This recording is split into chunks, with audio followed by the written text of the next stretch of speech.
If you have ever lost something you loved and could not explain why, this message is for you. If you have walked through a season of separation so deep that silence became your only companion, this message is for you. If something inside you has shifted, broken open, and rebuilt itself in ways you still do not have words for, then heaven did not bring you here by accident. This is not a video you stumbled upon. This is a summons, and it was written with your name already in mind. Not everyone who hears these words will understand them.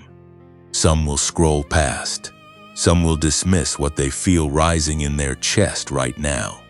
But you are still here, and that means something. That means everything. Because the ones who are truly chosen do not always look chosen from the outside. They look like people who have been through fire. They look like people who have survived things they never talk about. They look like you.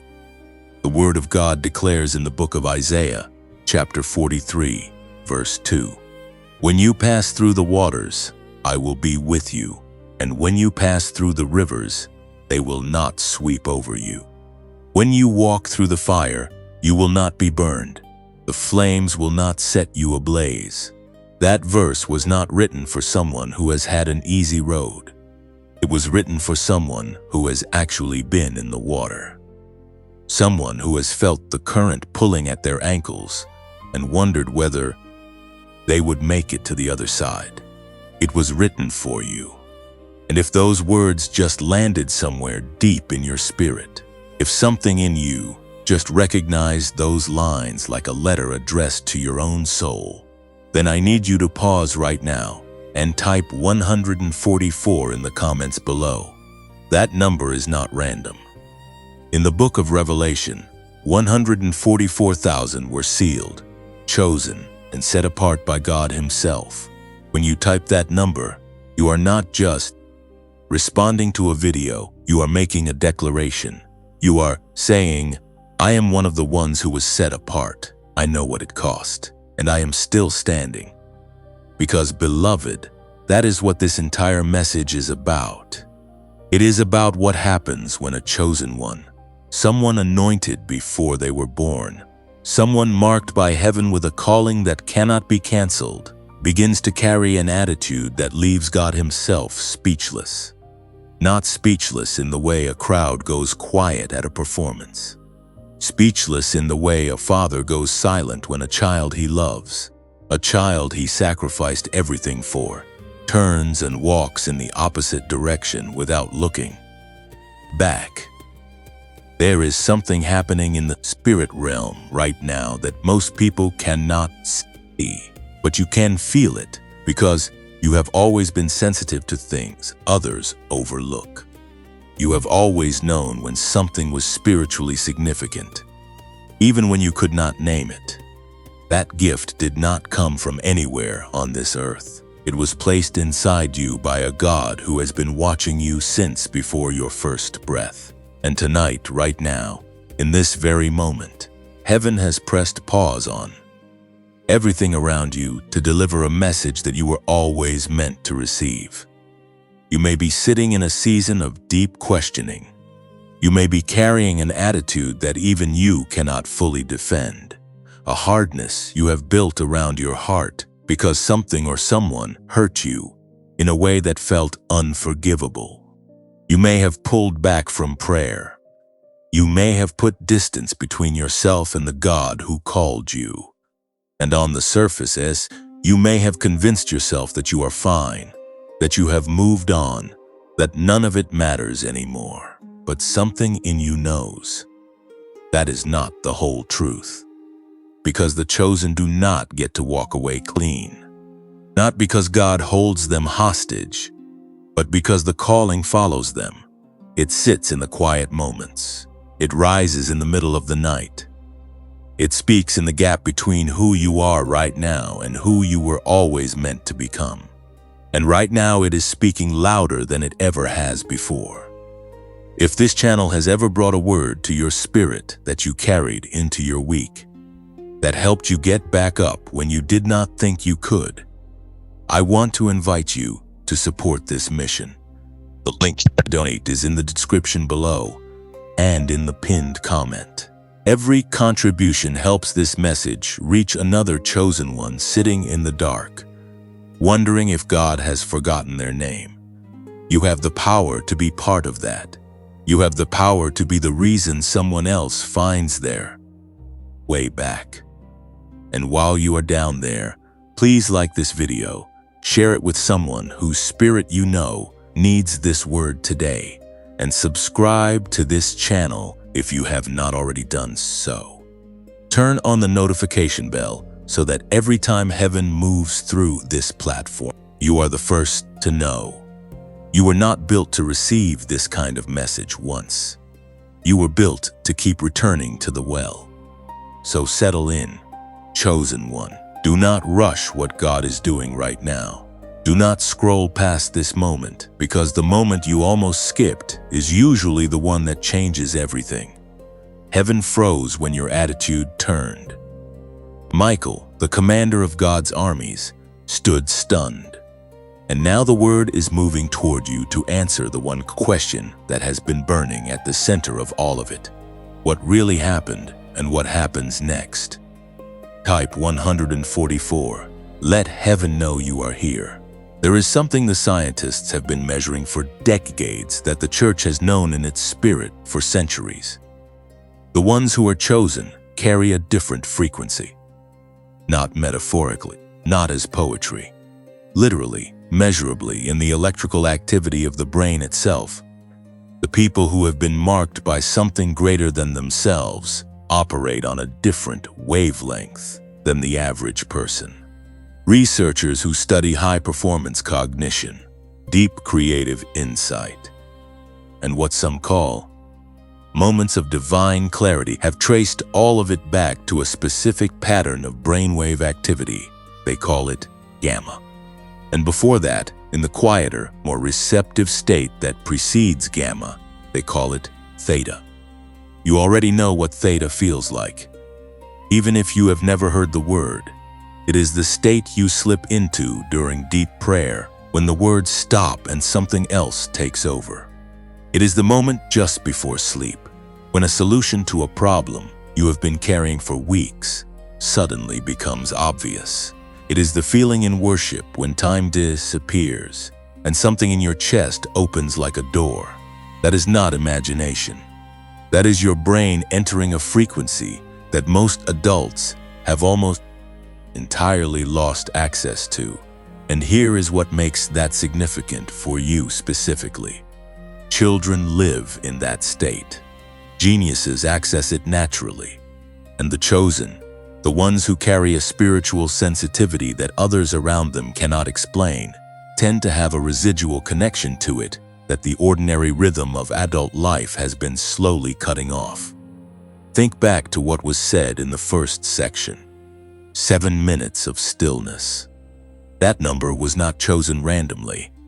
And now you are about to understand why. Because the science and the spirit have been pointing to the same truth from two different directions.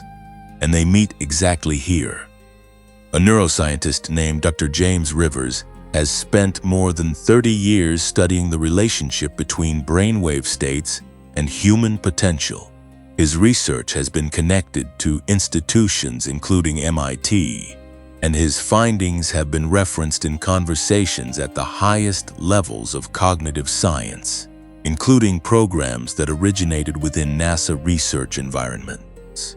What Dr. Rivers discovered, after thousands of days of study and analysis, involving tens of thousands of participants, is that the human brain has not lost the ability to access its highest states of function.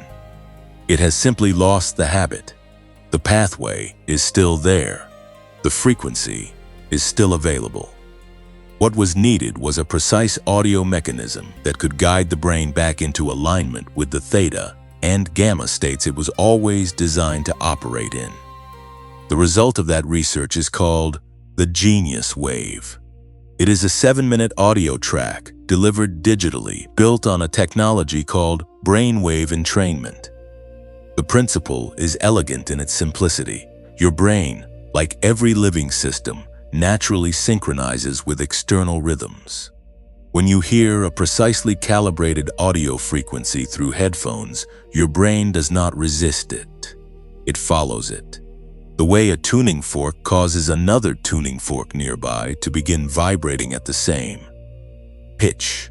The sound in the genius wave draws your brain gently and powerfully into the theta state, and from there opens the door to gamma. And it does this in 7 minutes. Not an hour of meditation, not years of practice. 7 minutes of audio that you simply listen to, and your brain does the rest. Now you may already be feeling what others have felt when they first heard this. A kind of recognition, as though something in you already knew this was real before the explanation was finished. That recognition is not coincidence. That is your frequency responding to its own reflection. Consider what one woman shared after her first week of listening to the genius wave. She had been carrying a fog for months, a kind of mental heaviness that made even simple decisions feel exhausting. She described sitting down, putting in her headphones, pressing play, and within days noticing that the fog had begun to lift. Not dramatically, not all at once, but the way dawn comes, gradually and then undeniably. By the end of the second week, she had completed a project she had been avoiding for over a year. She said, it felt like someone had cleaned a window she had not realized was dirty. Another man, a father of 3, working 2 jobs, said that after incorporating the 7-minute audio into his morning routine, he began solving problems at work in ways that surprised even his supervisors. He was not working harder. He was thinking at a different level. He described it as the difference between pushing a door and having it open towards you. A woman in her early 50s who had spent years feeling like her best creative years were behind her wrote in to say that within 3 weeks of listening, she had begun painting again, something she had abandoned after a loss more than a decade earlier. She said the ideas came back before the skill did, and that alone felt like a miracle. These are not extraordinary people living extraordinary lives. These are people exactly like you. People who were carrying more than others could see.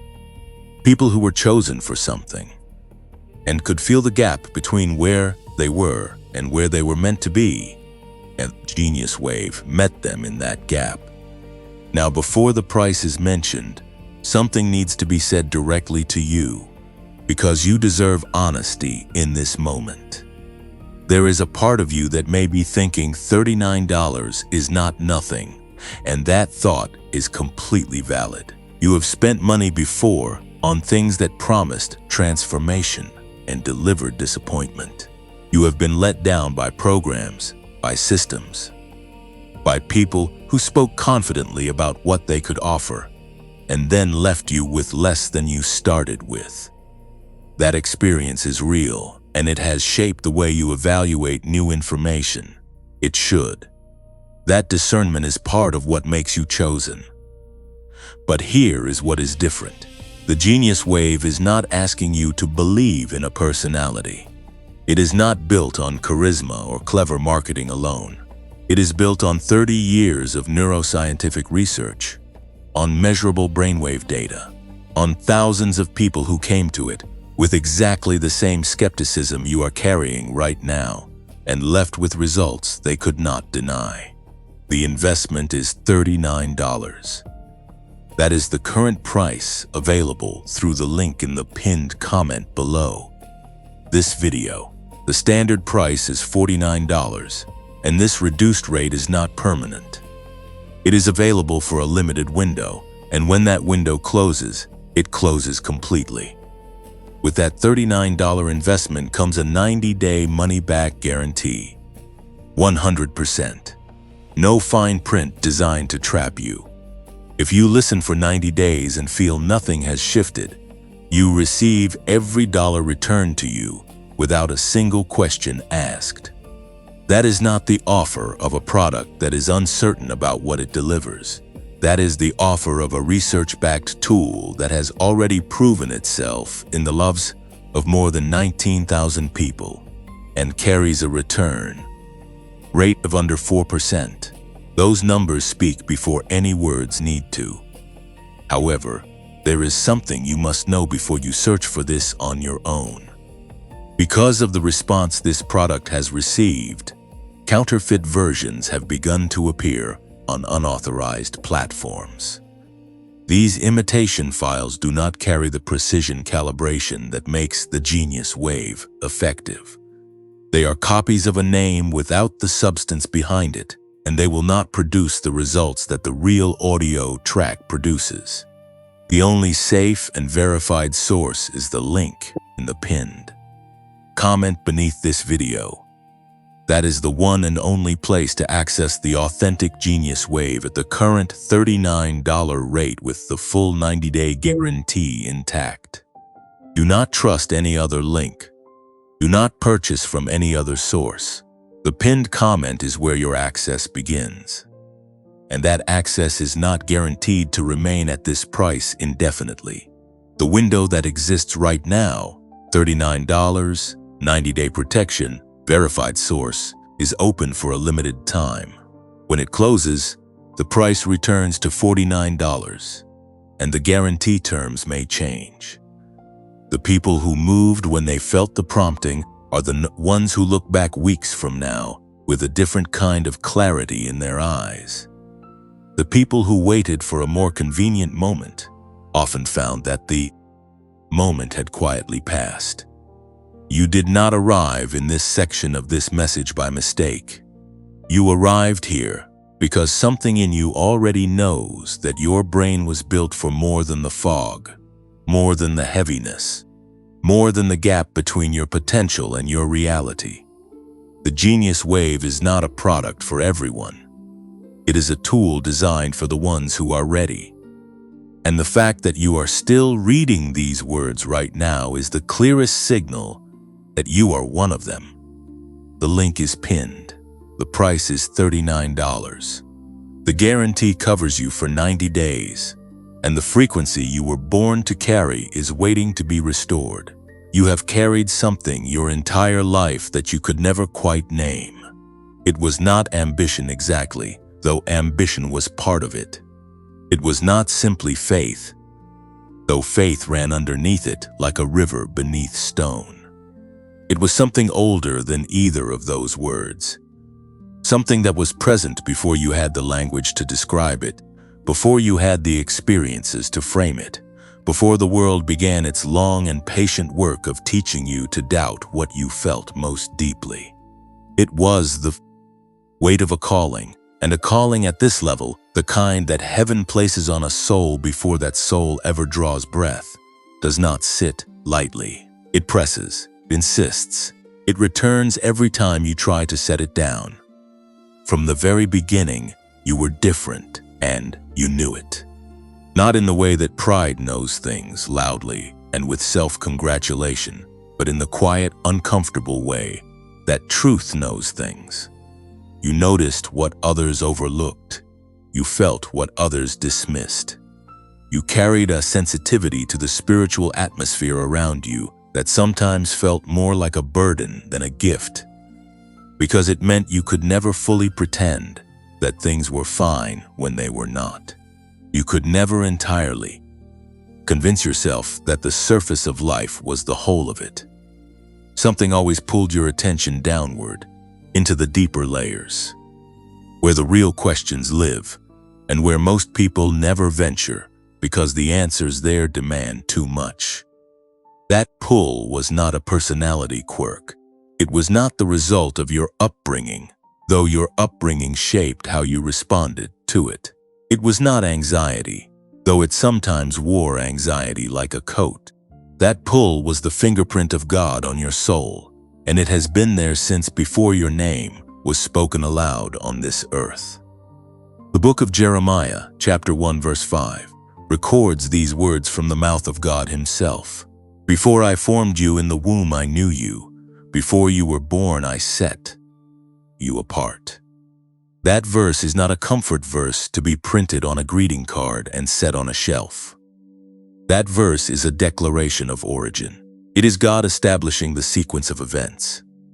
The knowing came first, the forming came second, which means who you are was decided in the mind of God before the biology of your existence had even begun.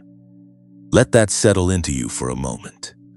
Before your mother knew she was carrying you, before any doctor confirmed your heartbeat, before the world had any record of your existence at all, God already knew your name, already knew your calling, already knew the specific shape of the gifts He was going to place inside you, and the specific terrain of the path He was preparing you to walk.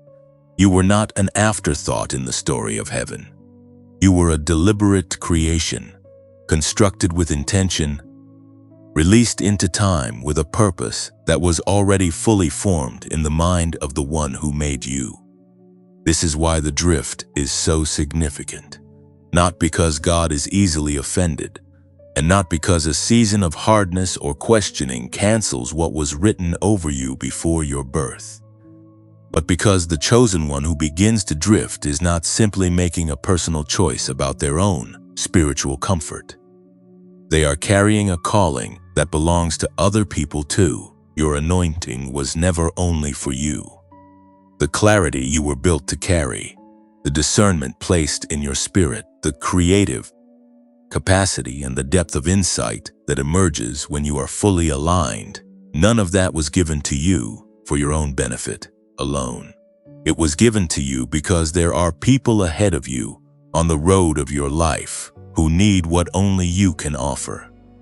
And when you pull back, when you let the attitude harden and the distance from God increase, those people are also affected.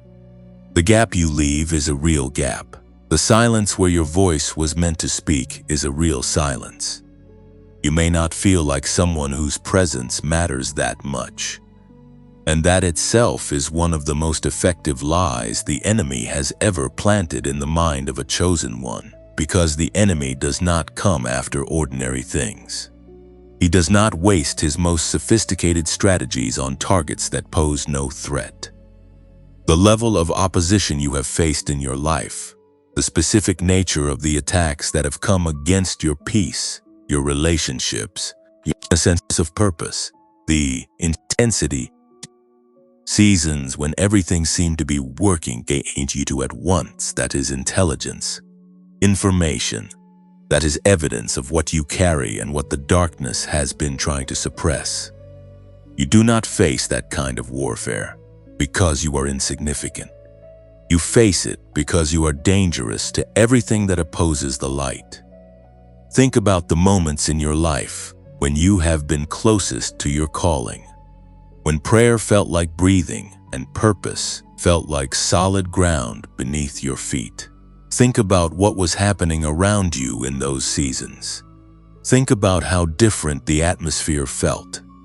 Think about the ideas that came, the connections that formed, the doors that opened, the sense that you were moving in alignment with something larger than yourself. That was not luck.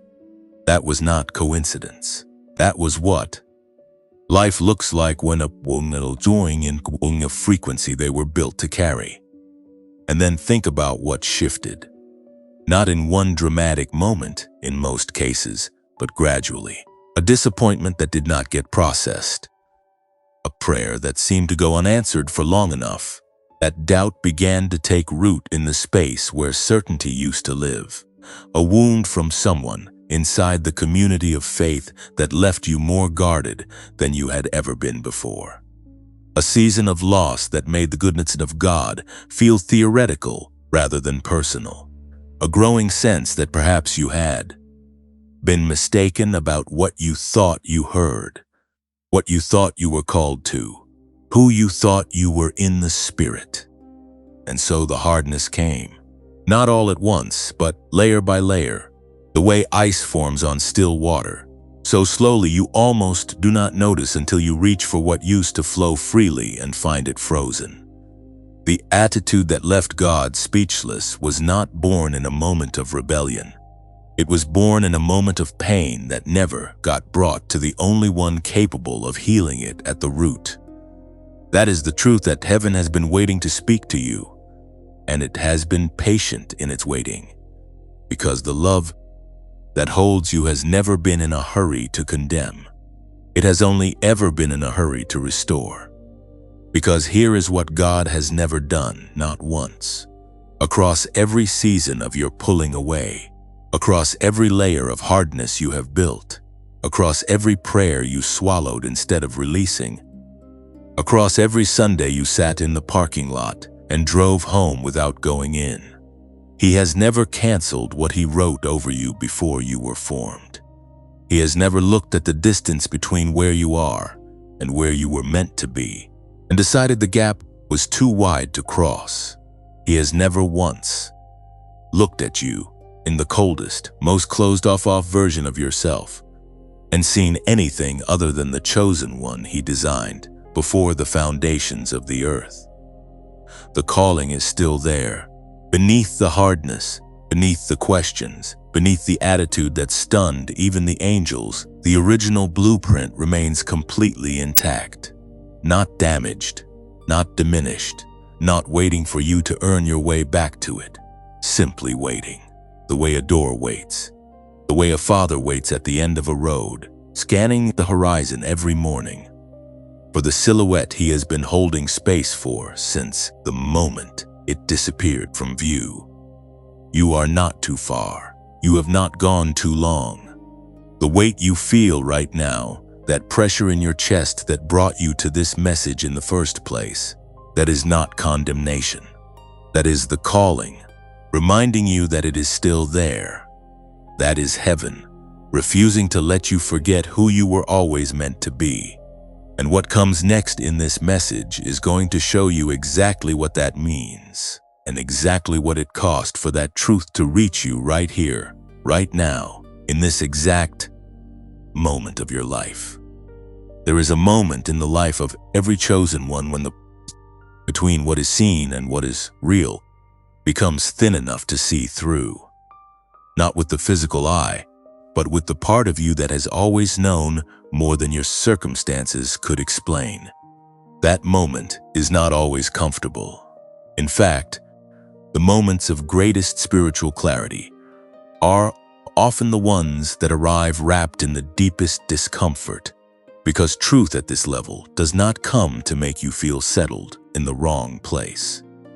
It comes to awaken you to the right one. What the Archangel Michael witnessed was not simply a chosen one having a bad season. What he saw was something far more specific and far more sobering. He saw the full architecture of a calling, laid out in the spirit realm the way a master builder lays out blueprints, every detail precise, every connection intentional, every room of that life designed to serve a purpose that extended far beyond the individual living it. He saw the people whose lives were meant to be touched by yours. He saw the doors that were built to open under your hand and no other. He saw the prayers that were written into your destiny, prayers that only you were designed to carry with the specific weight and the specific faith that heaven had deposited in you alone. And then he saw the gap, the space between what was designed and what was currently being lived. And that gap, beloved, is what made even a warrior angel go still. Michael is not described in Scripture as a being easily moved by emotion. He is the commander of the heavenly armies, the one who stood against the prince of Persia in the book of Daniel, the one who contended with the enemy over the body of Moses, the one whose name means who is like God, spoken as a battle cry rather than a question. This is not a being who pauses easily. This is not a being who is shaken by ordinary things. And yet what he saw when he looked at the distance between your calling and your current posture stopped him mid-flight. That is the weight of what you are carrying, not as a condemnation, but as a revelation of how significant you actually are. Because heaven does not send its commander to observe something that does not matter. Heaven does not redirect the attention of its highest warrior toward a life that is not carrying something extraordinary.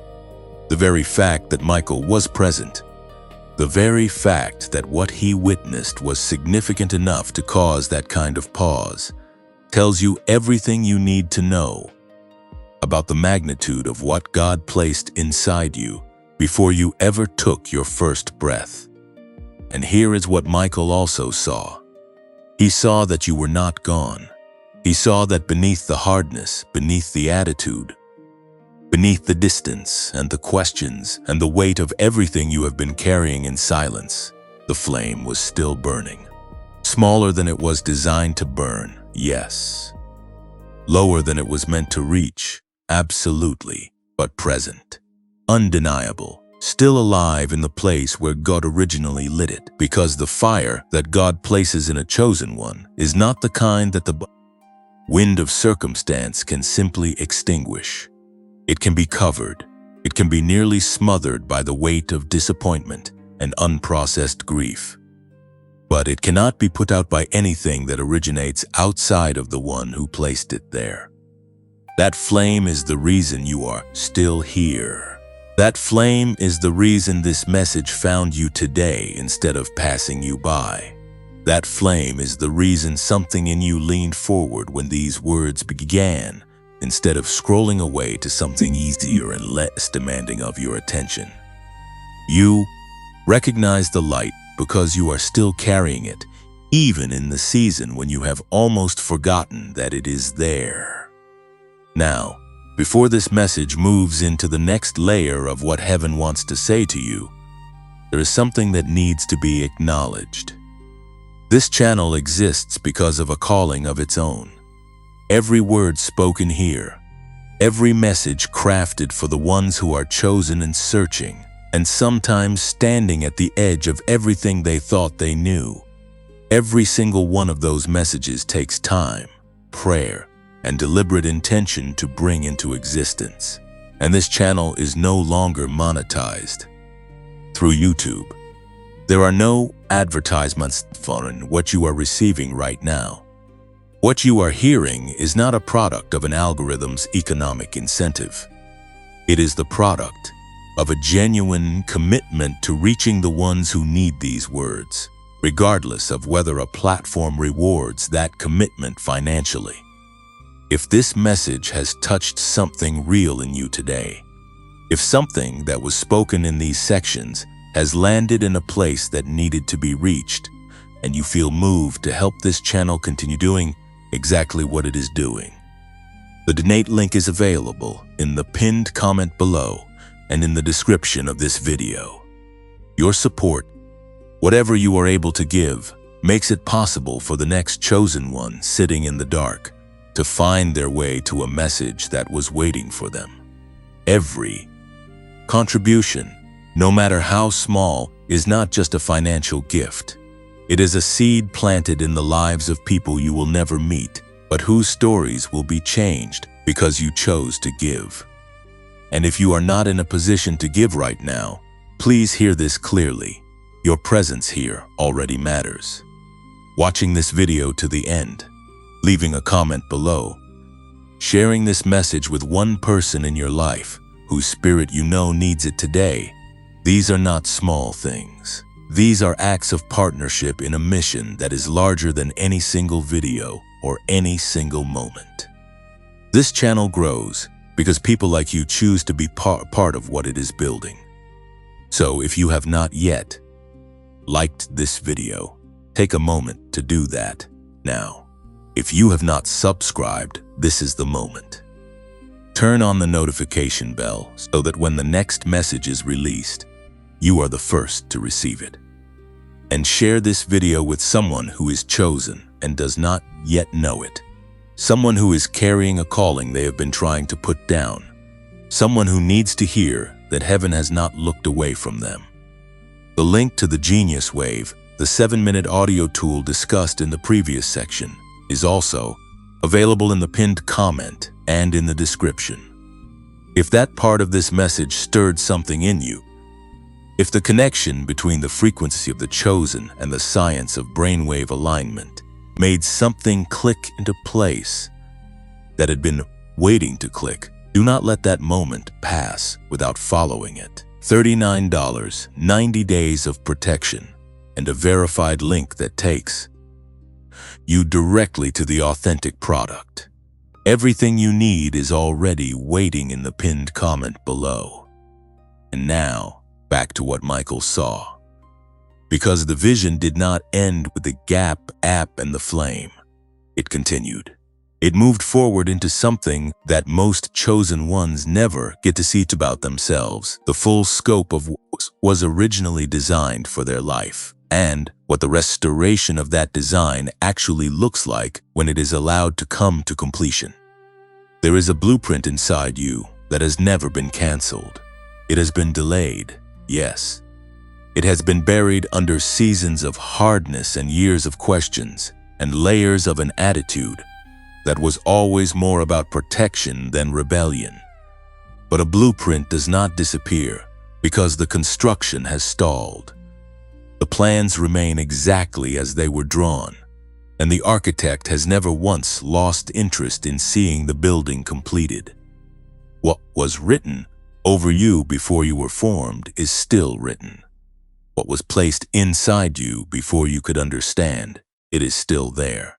And what heaven is preparing to do in the next chapter of your life is not a reduced version of the original plan. It is the original plan, fully intact, finally moving again, because you are still here and the flame is still burning, and the God who called you has never once stopped calling your name. There is a blueprint that exists for your life that was never drawn by human hands. It was not sketched out by your parents when they imagined what you might become. It was not designed by a teacher who saw potential in you and tried to direct it towards something productive.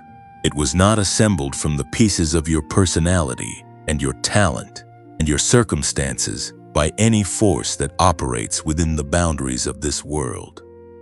It was drawn before this world had boundaries. It was completed before time had a name, and it bears the signature of the only architect whose plans have never once failed to come to completion. When the one they were drawn for finally stops running from what they were always meant to be, you need to understand something about the way God builds. He does not sketch rough drafts and refine them as he goes. He does not design a life and then revise it based on how the person living it responds to early conditions.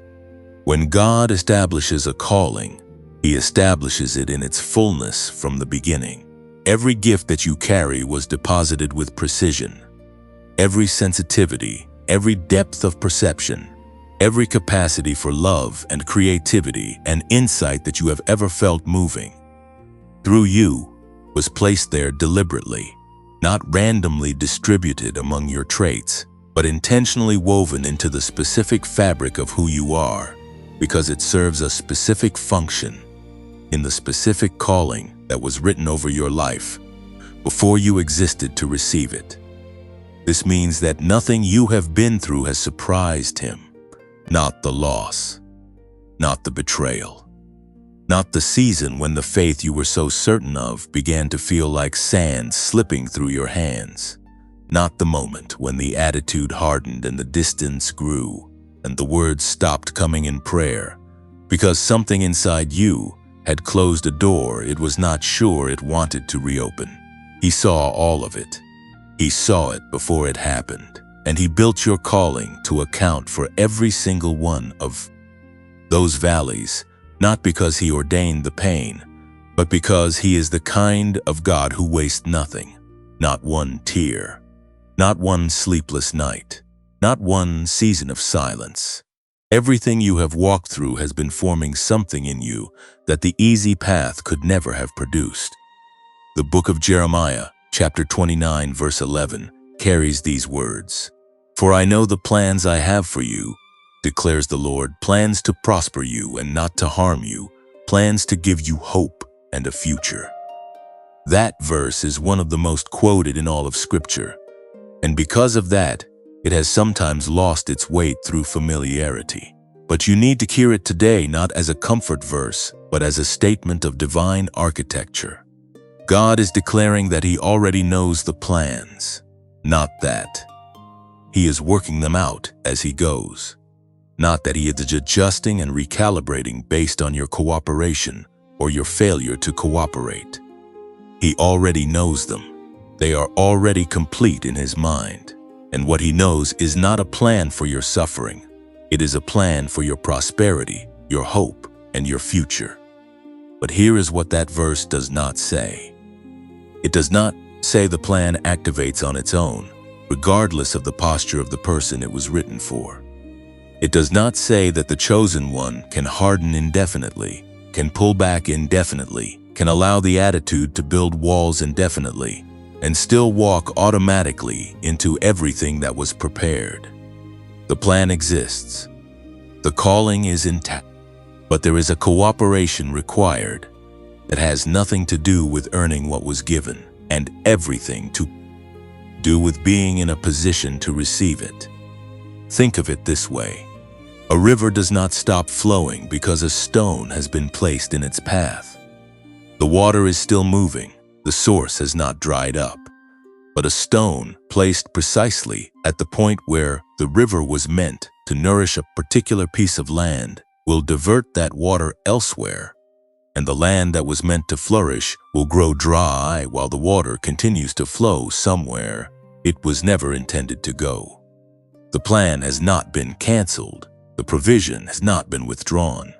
But something in the posture of the chosen one has redirected what was meant to flow directly into their life. That is not a message of condemnation. It is a message of invitation. Because if you are the stone in that picture, if the attitude and the distance and the hardness have been diverting what was meant for you, then the solution is not complex. It is not a multi-year process of earning your way back into alignment. It is a turning, a reorientation, a choice to stop being the obstacle in the path of your own river and to let what was always flowing begin to reach the ground it was always meant to nourish.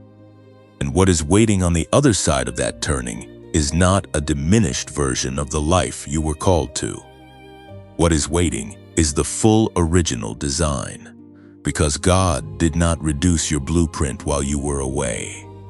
He did not look at the season of hardness and decide that since you were not cooperating, He would scale back what He had planned for you. He held it. He preserved it. He kept every promise He made over your life in a place that no amount of human failure and no amount of spiritual distance could reach or diminish. The calling is as large today as it was the moment it was written. The gifts are as potent today as they were the moment they were placed inside you. The future is as bright today as it was when it was first declared over your life in the chambers of heaven. But you need to understand the specific nature of what was placed inside you, because the enemy has spent a significant amount of energy convincing you that what you carry is ordinary, that the sensitivity you have is a weakness rather than a weapon, that the depth at which you feel things is a liability rather than the very mechanism through which your anointing moves, that the way you perceive the world, always one layer deeper than the people around you, always aware of what is beneath the surface, always carrying a knowing that you cannot always explain is simply a personality trait rather than a divine instrument designed for a divine purpose. You were built to perceive at a level that most people never access. Not because you are better than others, but because what you were called to do requires that level of perception. You cannot lead people through territory you cannot see. You cannot intercede for situations you cannot feel. You cannot carry the kind of creative and spiritual authority that was written into your calling without the depth of sensitivity that was placed inside you to make that authority functional.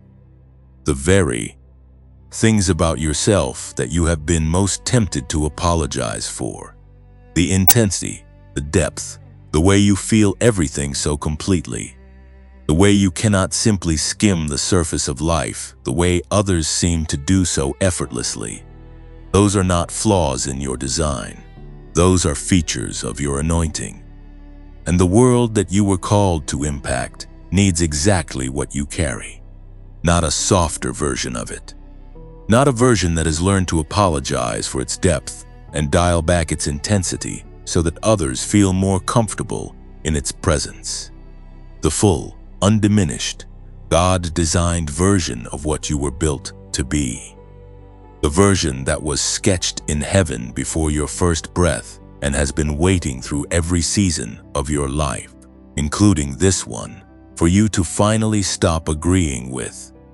The voices that told you it was too much, and start agreeing with the one who designed it and called it not just enough, but exactly right.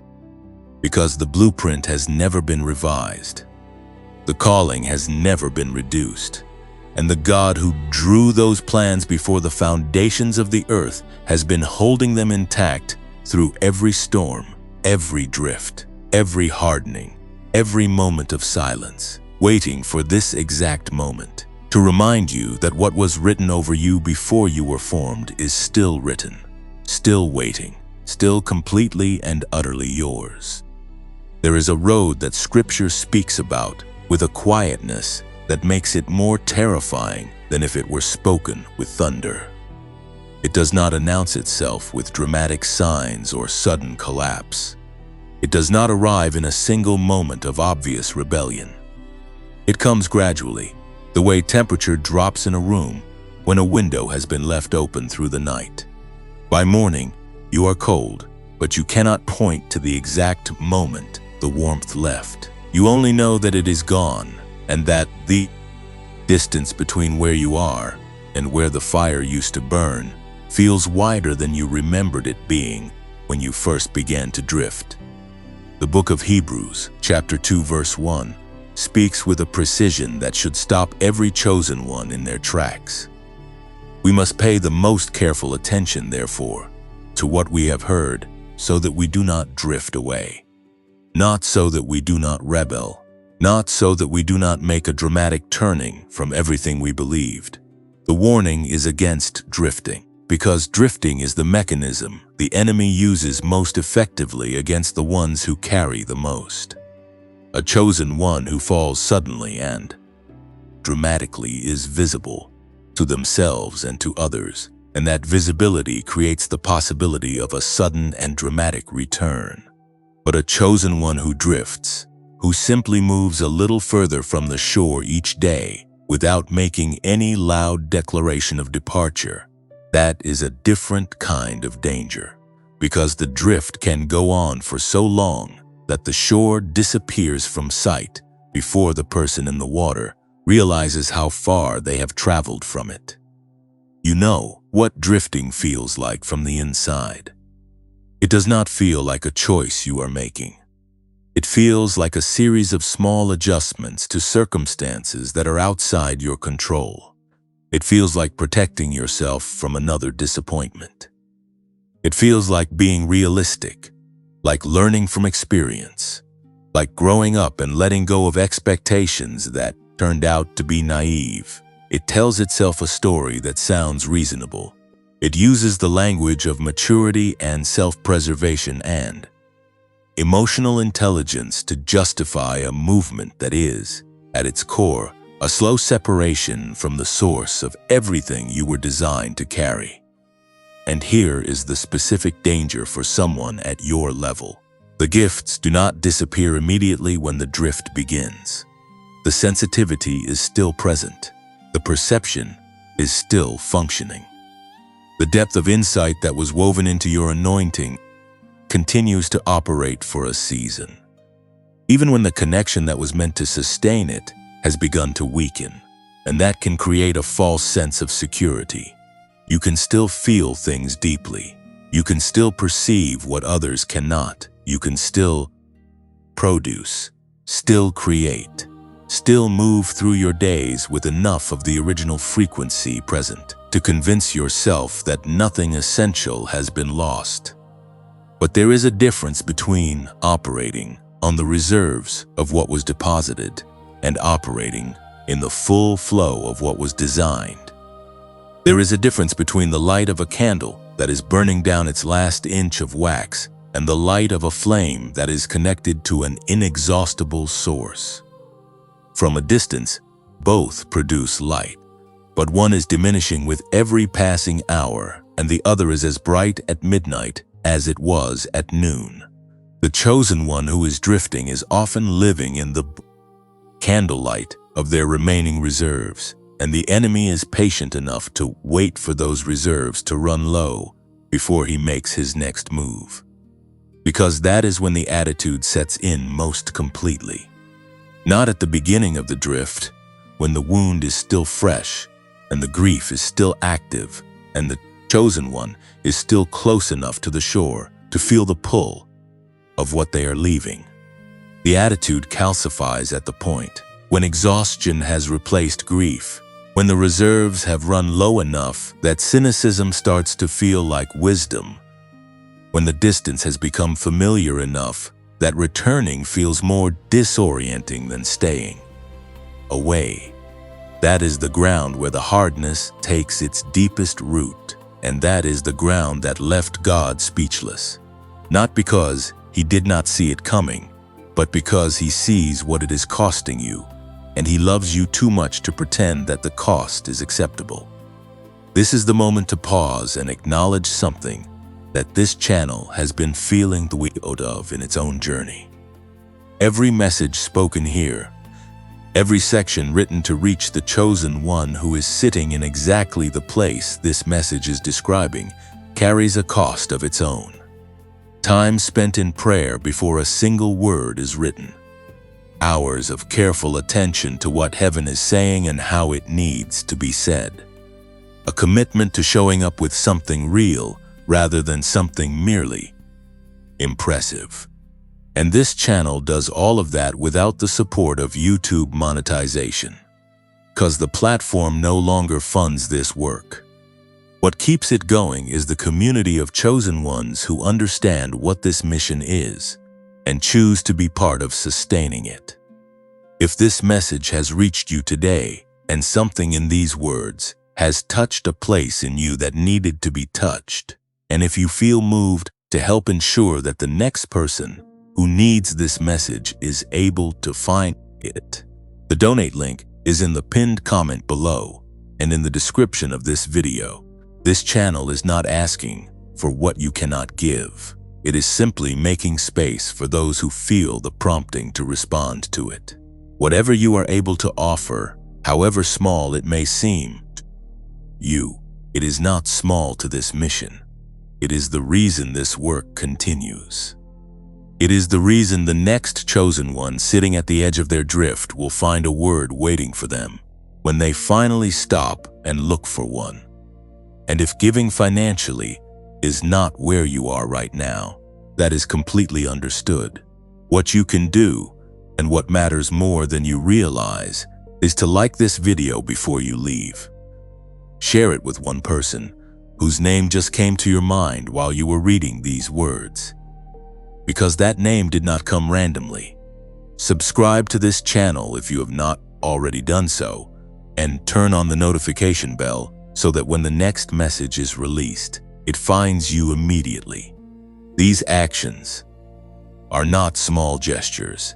They are the way a community of chosen ones holds each other up, ensures that the right words reach the right people at the right moment, and keeps a mission alive that exists entirely to serve the ones who need it most. The link to the Genius Wave is also in the pinned comment and in the description. If what was shared in the earlier section about the frequency of the chosen and the science of brainwave alignment has continued to sit with you, if something in you has been quietly returning to that information and finding it more significant each time, pay attention to that. The soul and the mind of a chosen one do not linger on things without reason. $39. 90 days of complete protection 1. Verified link in the pinned comment. Everything needed to take that next step is already there waiting for you. Now back to what is most pressing. Because the dangerous ground you have been walking on is not simply a spiritual condition. It is a condition that has been shaping the way you think, the way you interpret what happens to you, and the way you respond to the people and the opportunities that God continues to place in your path, even during the drift. The attitude does not stay contained to the spiritual dimension of your life. It bleeds. It moves into the way you receive love, the way you respond to correction, the way you evaluate new possibilities, the way you hold yourself in relation to the God who has never once moved from the position of pursuing you. And what has been forming in you during this season of drift, the protective hardness, the careful distance, the cynicism that calls itself wisdom, is not who you are. It is what happened to you when you were hurt in a place that was supposed to be safe, and you did not have the tools or the space to process that wound in the light. It is a scar that formed in the dark, and scars that form in the dark do not heal the same way as wounds that are brought into the open and tended to with the right kind of attention. But the God who drew your blueprint before the foundations of the earth is also the God who heals. Not just spiritually, in the abstract sense that we sometimes reduce that word to, but specifically, in the places where the damage is most specific, in the rooms of your inner life where the drift originated and where the attitude first learned to stand guard against another disappointment. He knows exactly where the wound is. He has known its precise location since before it was inflicted. And what he is moving toward in this message, what all of these words have been building toward from the very first section, is not a general encouragement to do better and try harder. It is a targeted, specific, personally addressed invitation back into the place where healing can finally begin. There is the kind of grief that belongs exclusively to God. Not the grief of loss in the way humans experience it, not the grief of surprise or regret, because he neither loses nor is surprised by anything that moves within the boundaries of time. His grief is something altogether different, and it is something that most theology does not spend enough time sitting with. It is the grief of a father who loves completely, who gave everything, who withheld nothing, and who watches the one he loves choose a smaller life than the one that was prepared for them. Not because the larger life is gone, not because the door has been closed, but because the one who holds the key has convinced themselves through pain and through distance and through the slow calcification of an attitude that was never meant to be permanent, that the door no longer belongs to them. That grief is not wrath. This needs to be said clearly and held onto firmly, because the enemy has done extraordinary damage by convincing chosen ones that what God feels toward them in their seasons of drift and hardness is primarily anger. That the silence they experience when they pull back from prayer is God withdrawing his presence in punishment. That the heaviness they carry is divine displeasure pressing down on them to force a return through guilt and fear. This is one of the most effective lies ever constructed, because it uses something real, the genuine weight of spiritual consequence, and attaches it to a motive that does not belong to the heart of God. What God feels towards you in this moment is not wrath.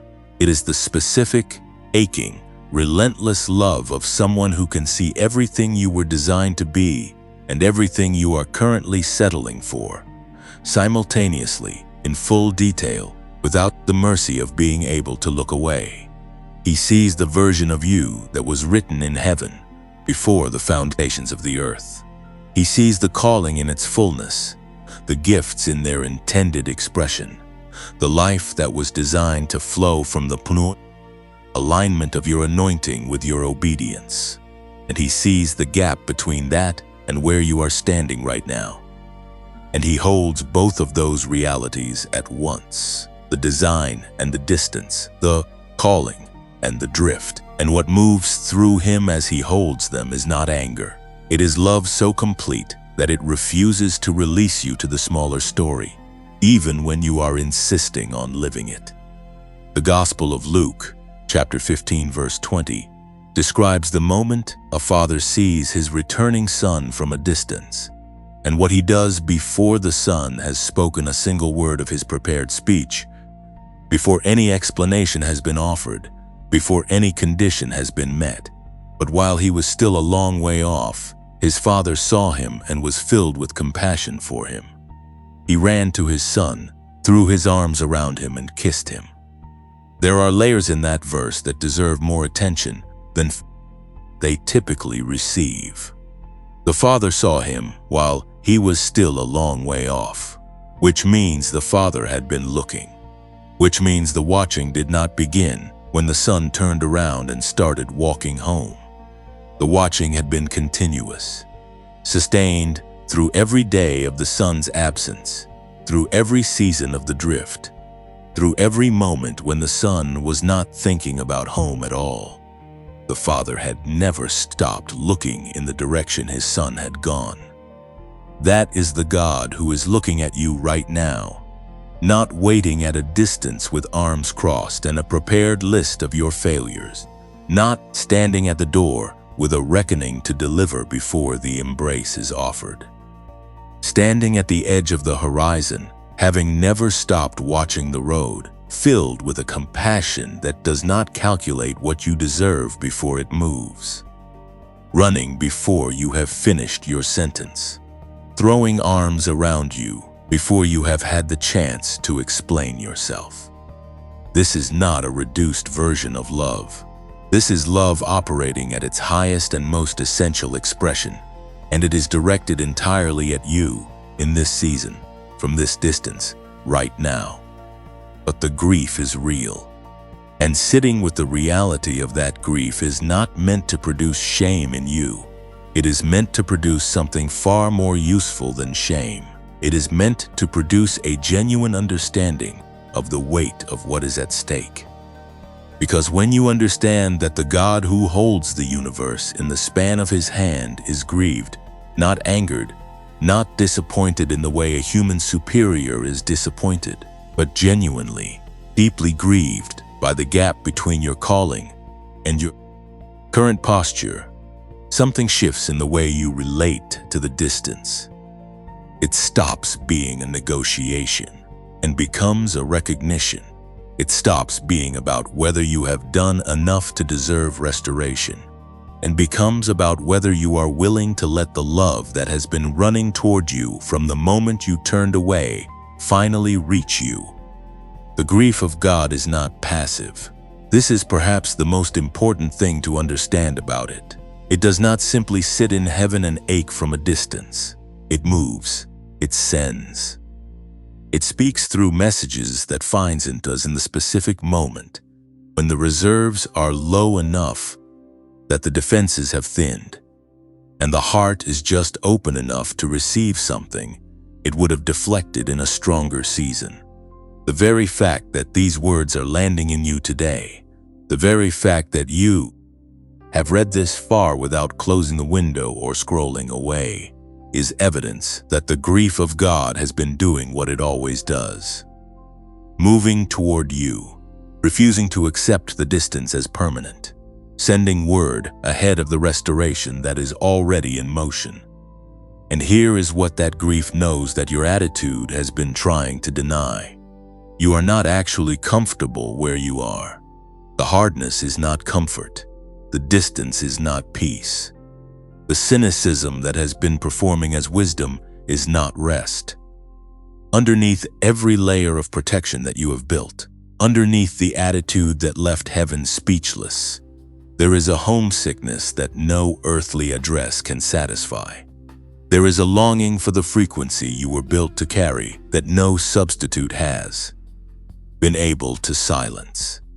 There is a part of you that remembers what it felt like to be in full alignment with the calling. And that part has never stopped grieving its own absence from that place. That homesickness is not weakness. It is the most spiritually honest thing about you right now. It is the part of you that the drift has not been able to reach, the part that was sealed before you were formed, the part that carries the original frequency of what you were designed to be, and it has been speaking to you through the restlessness that no distraction has been able to fully quiet. Through the moments at 3 in the morning, when the noise of the day has finally stopped and something rises in you that has no name, but that you recognize as the thing you have been trying not to feel. Through the ache that appears when you encounter someone who is walking in the full expression of what you know you were also called to carry. Through the grief of a calling that has been present and unmet, whispering its name in the silence between everything else. God's grief and your grief are not separate things. They are the same recognition, felt from two sides of the same distance. He grieves the gap. You grieve the gap. And that shared grief is not a coincidence. It is a connection. It is the place where the restoration always begins, not in a dramatic moment of sudden clarity, but in the quiet acknowledgement that both of you have been standing on opposite sides of a distance that neither of you actually wants to maintain. The question that remains, the one that every section of this message has been building toward with steady and deliberate intention, is not whether God is willing to close that distance. That answer was settled before you began drifting. The question is whether you are willing to stop being the obstacle in the path of what has been moving toward you since the moment you turned away. And the answer to that question does not require a grand gesture. It does not require a perfected theology or a fully restored faith or an attitude that has already been healed before the healing has been offered. It requires only this: a willingness to be found. A willingness to let the Father who has been watching the road finally see you turning toward home. You have been standing at a threshold for longer than you realize. Not the threshold of a decision about religion or theology or spiritual practice, in the abstract sense that those words sometimes get reduced to. The threshold of your own life. The threshold between the version of yourself that has been surviving inside the drift and the version of yourself that was written before the foundations of the earth and has been waiting with extraordinary patience for you to finally stop pretending that the distance is acceptable. That threshold is not somewhere in your future. It is not contingent on a set of circumstances, aligning in a way that feels more convenient or less costly. It is here. It is now. It is the exact place where you are standing as these words move through you. And heaven knows that this moment is real because of what it took to get you here. Every word in this message was constructed with the awareness that the chosen one receiving it has already survived things that would have broken a less anchored soul. You have already demonstrated, through the very fact of your continued presence in this message, a resilience that was not manufactured by your own determination. It was placed in you. It was built into the architecture of who you are by a God who knew before he formed you that you would need it, and who deposited it in sufficient measure to carry you through every valley the enemy designed to stop you before you reach this moment. So the turning point that is available to you right now is not being offered to someone who has nothing to stand on. It is being offered to someone who has been standing on more than they recognized, even in the season when it felt like the ground itself was uncertain beneath their feet. And what heaven is asking of you in this moment is not a return to a version of faith that was naive and untempered by experience. It is an invitation into something deeper, something that has been forged in the specific fire of what you have walked through. A faith that does not require the absence of questions to remain standing. A trust that does not need perfect understanding to take the next step forward. The book of Joel, chapter 2, verse 25, carries a word that was written precisely for the chosen one who has lost time to a season they did not choose. I will restore to you the years that the swarming locust has eaten. That is not a metaphor about minor inconvenience. The locust in that passage represents systematic, sustained destruction, a kind of loss that does not happen in a single event, but accumulates across seasons until you look up one day and realize that something that was meant to be flourishing has been stripped down to almost nothing. And God, looking at that stripped landscape, does not say, He will help you make peace with the loss. He says He will restore what was taken. He says the years themselves, the time, the growth, the momentum, the ground that the enemy consumed during your season of drift, He will give it back. That is the God who is speaking to you right now. Not a God who is tallying what you owe for the time you spent away. Not a God who is offering you a reduced version of your calling because you did not protect it during the difficult season. A God who looks at the stripped ground of your life and sees not what is missing, but what He is about to restore, and who has already set the restoration in motion before you finished reading this sentence. The turning point does not require you to have everything figured out before you take it. It does not require the attitude to be fully dissolved, or the questions to be fully answered, or the wounds to be fully healed. It requires only the willingness to turn, to stop facing the direction of the drift and orient yourself, even imperfectly, even with trembling, toward the source that has never stopped calling your name. That single reorientation, that one decision of the will made in the quietest and most honest place inside you is sufficient to activate everything that heaven has been holding in reserve for this exact moment. And there is something that happens in the spirit realm the moment a chosen one makes that turn.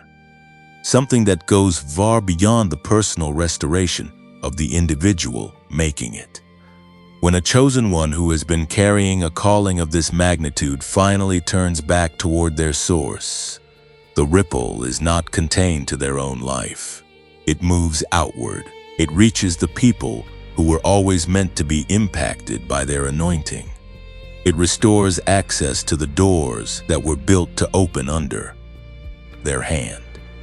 It reactivates the specific frequency that was placed in them before birth. And that frequency does not simply benefit the one carrying it. It is felt by the people around them. It changes atmospheres.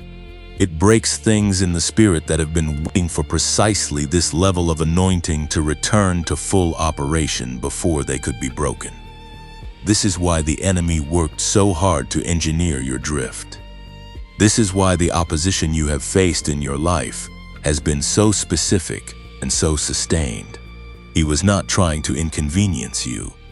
He was trying to prevent the restoration that is being spoken over you right now, because He knows what becomes possible when a chosen one at your level stops drifting and starts moving back toward the calling that was written over them in heaven. Right now, in this moment, if something in these words has cracked something open in you, if the homesickness that was described in the previous section has risen to the surface as you have been reading, if something that has been frozen inside you has begun to move even slightly, I want you to do something simple. Type the words "I turn" in the comments below. Not as a performance for anyone watching. Not as a spiritual declaration that you feel pressure to maintain perfectly from this moment forward, but as an honest acknowledgement between you and the God who is already running toward you, that you are willing to face the direction of home again.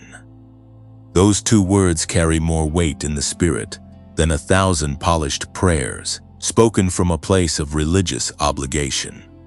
They are the language of the prodigal son turning on the road. They are the language of the chosen one, remembering who they were before the drift convinced them to forget. Type I turn in the comments. Let heaven record the moment. Because what follows that turning is not a slow, uncertain process of wondering whether God received it. What follows is the Father running. What follows is the restoration already in motion, becoming visible in the dimensions of your life where the stripping has been most severe. What follows is the frequency you were built to carry, beginning to rise again from the place where it was never extinguished, only suppressed, only waiting for this exact moment of reorientation to find its full expression again. The turning point is not somewhere you need to travel to reach. It is not on the other side of a better season or a more favorable set of circumstances. It is here, in this moment, in the space between the last word you read and the next one that is about to arrive. It is available to you with the same completeness that it has always been available, because the God who placed the calling inside you before you were formed has never once moved the access point further from where you are. He has kept it exactly where it has always been, in the place where honesty lives, in the place where the pretending stops, in the place where you stop performing for the world around you and simply say out loud or in the quiet of your own spirit that you're tired of the distance and you are ready to come home. The restoration that is waiting on the other side of that admission is not proportional to how long you have been away or how far the drift has taken you. It is proportional to the calling that was written over your life before your first breath. And that calling, as has been established from the very beginning of this message, was written without limits, without conditions, and without an expiration date. Type I turn, and let what has already been set in motion finally arrive. There is something that heaven has been preparing for you that your season of drift was never able to touch. Not because the drift was without consequence. It had real costs and real effects that have been spoken about honestly throughout this message. But because what God prepares for a chosen one is not stored in a location that the enemy has access to. It is not held in the visible realm where circumstances can erode it, or opposition can diminish it, or the passage of difficult time can reduce its value. It is held in a place that operates entirely outside the jurisdiction of everything that has been working against you, and what is stored there for you has not depreciated by a single measure during every season you have spent in the drift. It has been accumulating, it has been growing, it has been expanding in exact proportion to the calling that was written over your life, waiting for the moment of your return to be released into the dimensions of your life where it was always meant to flow. This is the part of the story that the enemy does not want you to reach, because the enemy's entire strategy against a chosen one is built on one foundational deception: that the drift is permanent, that the distance has grown too wide, that what was lost during the difficult seasons cannot be recovered in full, and that the version of the calling available to you now is necessarily smaller than the one that was originally written. If he can keep you believing that, he does not need you to remain in active rebellion. He simply needs you to remain in passive acceptance of a reduced inheritance.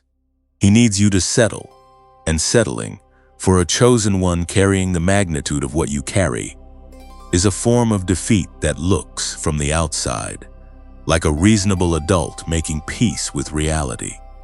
But the reality of heaven is not the reality that the enemy frames for you through the lens of your losses. The reality of heaven is what was declared before your first breath, and it has not been revised. The reality of heaven is what was stored for you in a place beyond the reach of everything that has tried to strip you.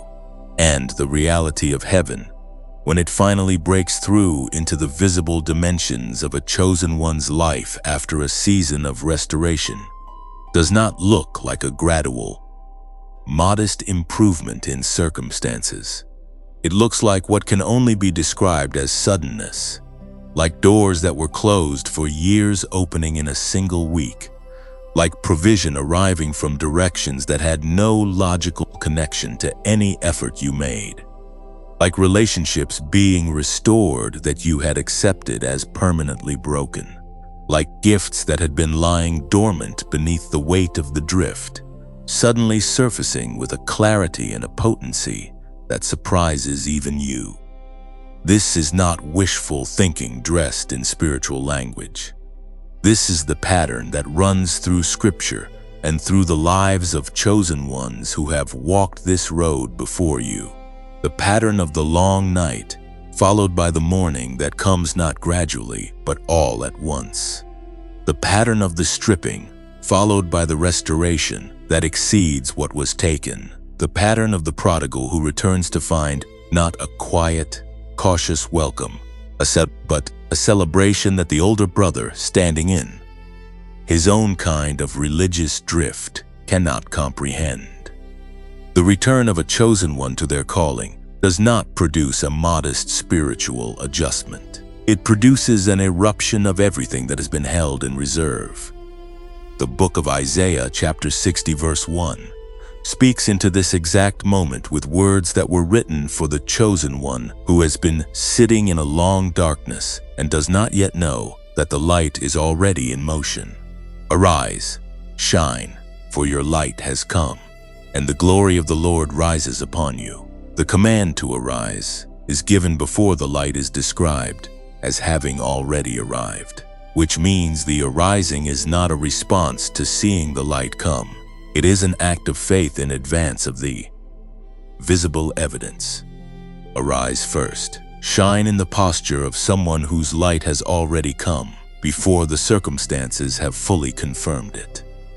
Because the arising itself is part of the mechanism by which the light becomes visible.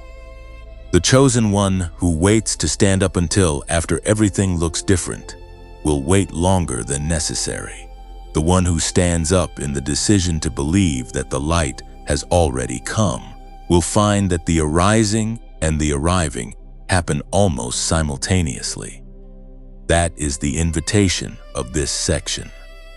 Not to wait for the restoration to be complete before you begin to carry yourself like someone whose calling is intact. Not to wait for the attitude to be fully dissolved before you begin to speak and move and position yourself in alignment with the calling that was written over your life.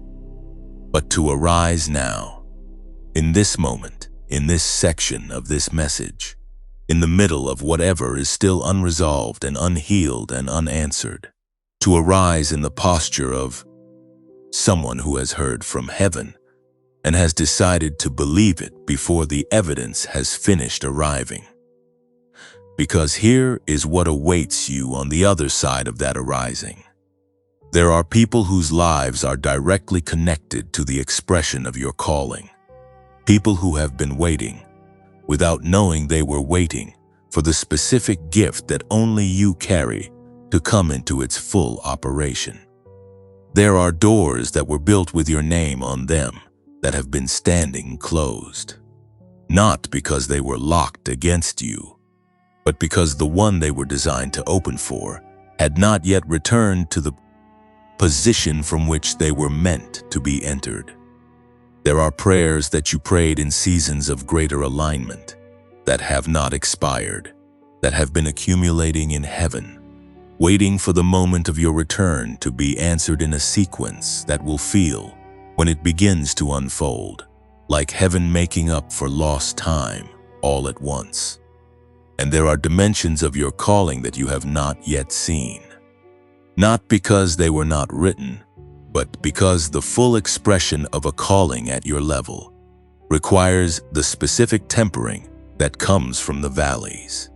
The gifts that were placed in you before you were formed needed the pressure of what you have walked through to be brought to the surface in the form they were always meant to take. The compassion that will mark your ministry, your relationships, your creativity, your leadership, whatever the specific expression of your calling takes in the visible world, could not have been produced without the seasons of pain that taught you what it feels like to need it. The authority that you will carry into the next chapter of your life has a weight to it that it would not have had before the drift. Not because God needed you to suffer, but because the gold that was already in you needed the fire to remove what was not gold, so that what remains is unmistakably, undeniably the real thing. You are not returning to your calling as the same person who began to drift from it. You are returning as someone who has been through a process that, painful as it was, has produced something in you that the easy path could never have generated. You are returning with a depth of understanding about grace that you could not have spoken from before. You are returning with a compassion for the ones who are still in the drift. It can only be carried by someone who's been there themselves and who'd found their way back. You are returning with a testimony that is not theoretical, not borrowed from someone else's experience, but forged in the specific furnace of your own story, and therefore impossible to dismiss or argue against by anyone who needs to hear it. The people who need your testimony are already being positioned in your path. The doors that are about to open have been prepared for exactly this version of you, the one who went through the valley and came out carrying something that the valley produced. The calling that was written before your birth has not been waiting for you to return to who you were before the drift. It has been waiting for you to return as who the drift made you, refined and deepened, and carrying a weight of genuine experience that transforms what you were always called to be into something even more powerful than it would have been without the journey. What is waiting for you is not a consolation prize. It is not a reduced version of the original plan handed to you, with a gentle reminder that you should have arrived here sooner. It is the full original calling, meeting the specific version of you that the fire produced, and the combination of those two things is something that heaven has been anticipating with a joy that far exceeds anything the enemy wanted you to believe was still possible for your life. Arise, your light has come, and what it illuminates when it fully rises upon you is going to exceed everything that the drift tried to convince you was no longer within reach. You have arrived at the end of this message, but you have not arrived at the end of what God is doing. What has moved through these words from the very first section to this one has been a single, unbroken current of heaven's intent toward a specific person, a chosen one who was carrying more than others could see, who had drifted further than they meant to, whose attitude had left heaven speechless and Michael stunned, and who needed to hear, in the most direct and unhurried way possible, that none of that had changed what was written over them before the foundations of the earth. That person is you. And the fact that you are still here, having read every section of this message to its final movement, is not a small thing. It is the evidence that something in you recognized what was being said, and refused to let go of it before it had finished arriving. Everything that was spoken in this message was spoken with you in mind. The science of the frequency you carry, the blueprint that was drawn before your first breath, the grief of a God who loves you too completely to release you to a smaller story, the vision that stunned an archangel, the dangerous ground of the drift, the restoration waiting on the other side of a single turning, the inheritance that has been accumulating in a place beyond the reach of everything that has tried to strip you. All of it was for you. All of it has been building toward this moment, which is not an ending, but a beginning. The beginning of the chapter that the previous ones were always meant to prepare you for. And so before this message closes, there is one more thing that needs to happen.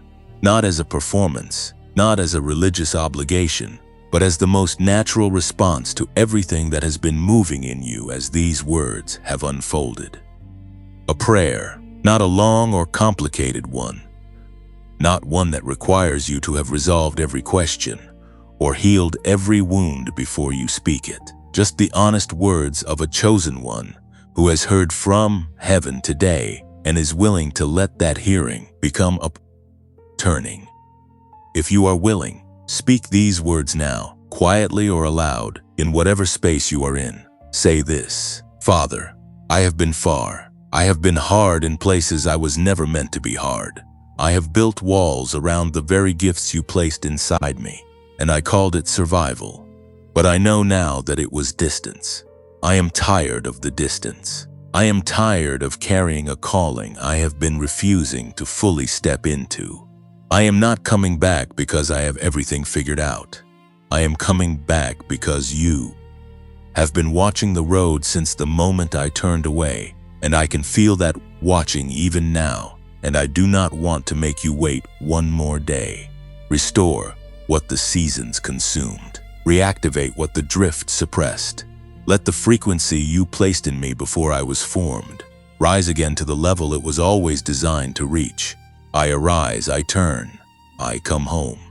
And I trust that what is waiting on the other side of this moment is exactly what you always said it would be. If you prayed those words, or even if you simply sat with them and let them move through you without speaking them aloud, something has shifted.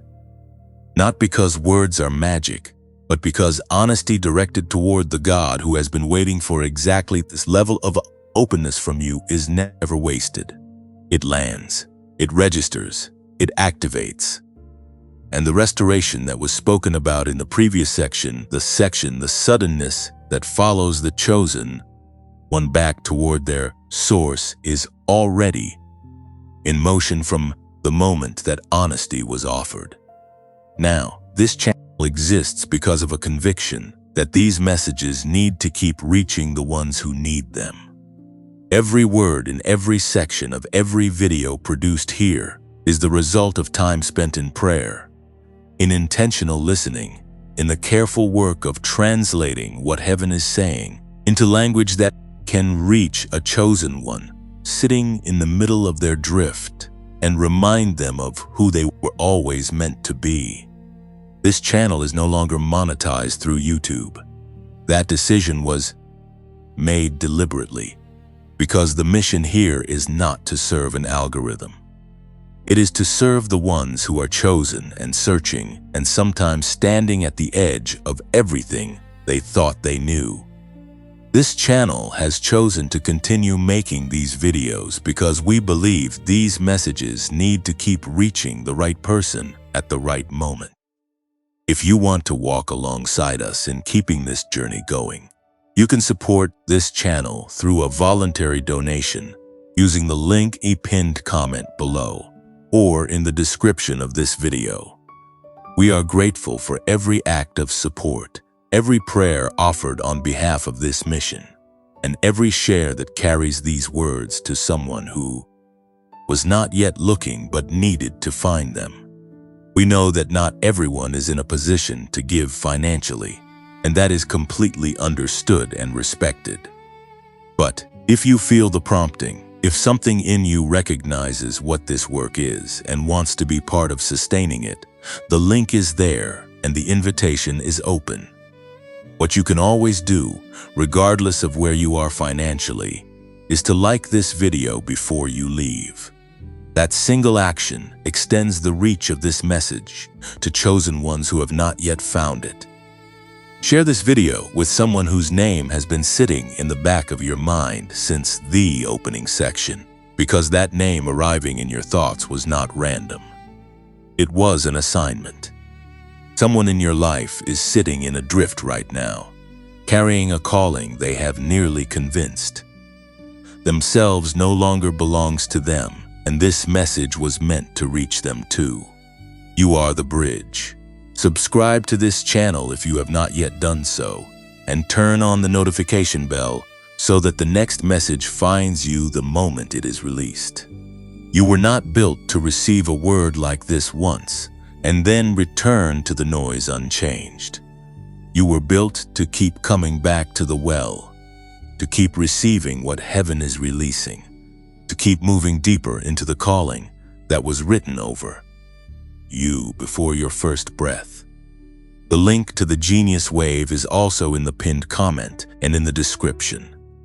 If across the course of this message, the connection between the spiritual frequency you carry and the scientific reality of how your brain was designed to operate has continued to resonate in you, do not dismiss that resonance. The Chosen One does not linger on something without reason. $39, 90 days of complete protection. One verified link in the pinned comment. The tool that more than 19,000 people have used to restore access to the theta and gamma states that were always meant to be the operating frequency of a mind like yours. Everything you need to take that step is already waiting. And now, as this message comes to its close, hear this final word spoken directly to you. You are not the same person who pressed play at the beginning of this video.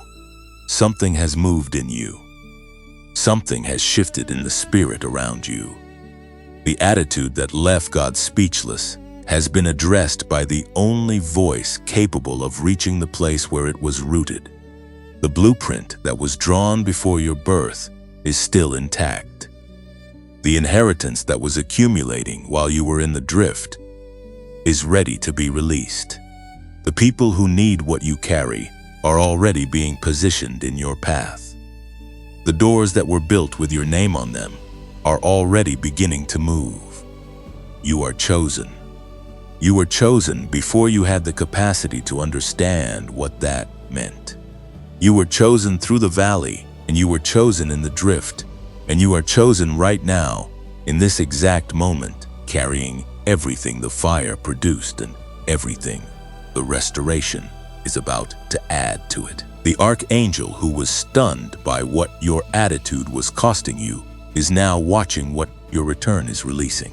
And what he sees now is not the gap between your calling and your reality. What he sees is the gap closing. What he sees is a chosen one arising. What he sees is the light that has come, rising upon you exactly as it was always written, breaking through the long night of the drift with the kind of dawn that does not fade back into darkness. Arise, chosen one, your light has come.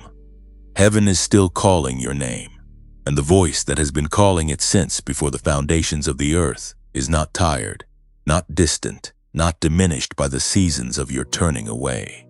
It is as full and as certain and as completely yours as it was the moment it first spoke you into existence, and it is speaking now. Go forward. The best of what was written over your life is not behind you. It is ahead, and it begins here. Now, as this journey through 10 sections closes, take a breath and carry what was spoken here into the days ahead.